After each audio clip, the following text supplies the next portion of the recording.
Okay mga ka-team, Team Dan Jose Auto Repair Shop, 'yan.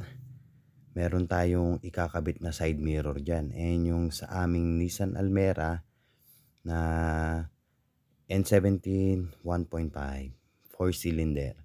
Ayan, kung mapapansin niyo meron tayong nabiling side mirror na galing siya sa aking kumpare na sa US niya binili pa. Ayan, nagpasabay akong bumili ng aking side mirror. Kung mapapansin niyo may LED na siya tapos plug and play na lang po yan mga ka-team. Same socket rin po yan dun sa ating stock. Ngayon ho, syempre yung pinaka wiring po ng signal light is pwede nyo po siyang itap dun sa signal light dito sa may bandang pintuan po kung mapapansin nyo. Doon namin tinap yan. Ngayon syempre excited ako na maikabit yan. Pinapakita ko sa inyo. Alam niyo naman po, syempre ang aking Nissan Almera is mahal na mahal ko rin po yan. Kaya nga po, ginagastosan ko rin pakonti-konti. Pagka may sobra, is syempre gusto ko rin siyang pagandahin. And then yan, ang una kong naging project dyan is yung side mirror para medyo kakaiba siya. Yan, kung mapapansin nyo, medyo maliit na siya. Yan, kung ipagdidikit natin, masyadong mataba yung stock niya. Yan, tinuturo ko yung stock na yan, masyadong mataba. Tapos yan, yung same socket lang rin sila, pares lang rin sila. Yan, pinabili natin yan, galing US. Tapos, sinabay na lang. Tapos, dinala na lang sa atin ng aking kumpare na si Side. Yan, kung mapapansin nyo, masyado siyang mataba o yung stock natin, di ba? Pero yung ating bago is medyo maliit siya, medyo manipis siya ng konti. Tapos meron na rin siyang LED light. Kung mapapansin nyo, tinuturo-turo ko pa no? Yan no, minekos-mekos ko pa yan. Tapos nagsasalita-salita pa ako dyan na hindi ko naman naiintindihan. Siyempre nag-voice over tayo. And then gusto kong mapakita sa inyo kung ano yung side mirror nito. Kung maganda ba yung aking nabili na ating pinasabay. Yan, pinapaliwanag ko yan. Same socket. Tapos magtatap lang kayo doon sa signal light para sumabay rin yung ating signal light doon sa ating side mirror. Ayan, oh. Tinuturo ko yan. Yan. Ayan. Tapos ito yung cover niyan. Yan. Pinakuha ko kay Junel. Yan. Tapos nagkabaliktad pa nga yan eh. Mali daw yun. Mali. Kaya binaliktad ko. Yan. Kung mapapansin nyo may hiwa siya. Oh. Yan. Oh.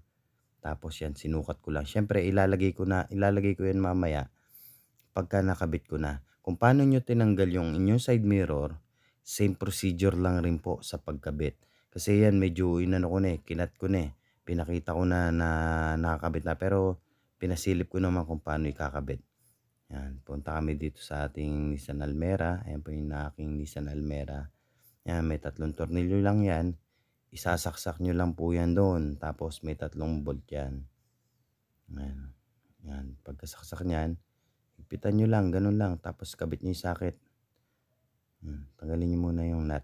Tinanggal muna namin yung mga... Ayun, natanggal na ba yan? Hindi pa pala yan. Tinatanggal namin yung nut. Yan. Pinibilisan na namin kasi mahaba na naman ang aming video. Mas gusto namin maiksi ang video para hindi kayo naboboring mga ka-team. O nga pala mga ka-team, sa mga gusto mag-inquire sa amin, maintenance, overhaul, troubleshooting, programming, pwede nyo po kaming i-visit. I-type nyo lang yung Dan Jose. Tapos message nyo ako. And then, yung gusto nyo naman pumunta sa shop, pwede nyo i-wish yung Team Dan Jose. Lalabas mismo yung aming shop. Ayan, mapapansin nyo. Nilagyan na namin ng tornilyo yan. Tapos sasaksak nyo lang yan. Ewan ko kung na-videohan ko dyan yung pag-tap ko. Kasi merong merong 4 wires yan. Kinabit lang muna natin para makita nyo. Tapos kakabit nyo yan. Tapos hanapin nyo yung signal light nyan para may tap namin doon sa ilalim, sa gilid ng pasok nyan. Yan. Tapos doon sa signal light din sa may gilid, dyan kami kumuha ng wire para sumabay siya doon sa ating bagong signal light. Yan. Mapasin nyo kinabit ko. Pero syempre pinakita ko lang yan. Ewan ko kung na-video ko yan eh. Sana na-video ko. Parang di yata. Hinigpitan ko pa yan. Oh. Ganyan lang procedure niyan. Kung paano nyo binaklas yung ating old na na side mirror, ganun lang rin ang pagkabit. Yan. Medyo nagmamadali na ako diyan kasi sabi ko medyo mahaba-haba na yung video namin ano. Mas mainam siguro na bilisan na natin 'yan. Kasi aabot na naman tayo ng ilang minutes yan. Baka umabot tayo ng kalahating oras kung hindi natin ikakat yan. At least importante, nakita nyo naman kung paano namin kinabit. Yan, hinihigpitan ko lang konti. Siyempre, konti-konti lang. Yan. Konti-konti lang higpit po ha. Huwag masyadong higpitan nyo kagad yung isa. Tapos siyempre hindi po papantayan pa. Konti-konti lang hanggang makuha nyo yung lapat niya doon sa labas. Yan. Yan. Nalapat ko isa-isa para hindi maiwanan, hindi buka. Yan. Makikita nyo yung resulta dyan mga katim. Napakaganda ng ating side mirror. Yan. Makikita nyo dyan na napakaganda ng side mirror natin. Yan. Yan. Matanggal nyo sa ano niya. Yan. Sa pintuan niya. Yan. Kakabit na namin yan.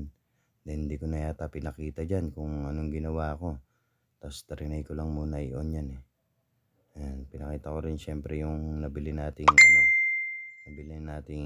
head unit. Ano? Tapos nag-on position ako dyan. Tapos yan. Ay, nako. Ma-open pa. Baka mag-sounds.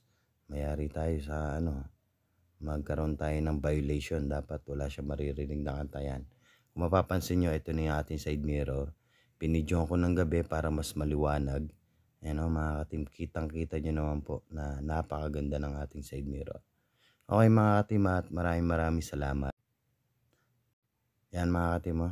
Ayan ang ginawa natin sa Nissan Almera. Okay mga katim, Team Danos Auto Repair Shop.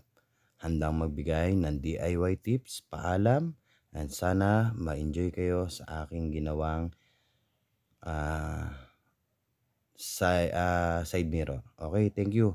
Maraming salamat. Magandang gabi.